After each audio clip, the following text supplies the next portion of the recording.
Hello guys! Sa araw na to ay kami ay magtatanim ng kamatis, sili at talong dito sa bundok. At dahil sa sobrang init, hindi namin kaya, kaya tinigil muna namin yung aming pagtatanim. Kaya naman, nagpahinga muna kami sandali dito sa lilim ng mangga. Sarap ng hangin, kaya pa-chill-chill lang muna kami.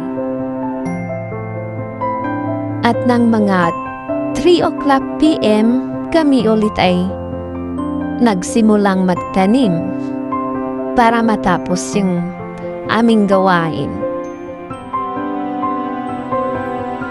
At dahil nga hindi naman kami nagmamadali, syempre, merienda, pahingang muna.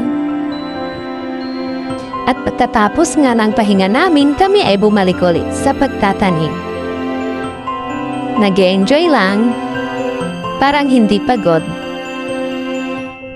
At hanggang dito na lamang itong video na ito. Marami pong salamat sa panonood. God bless po.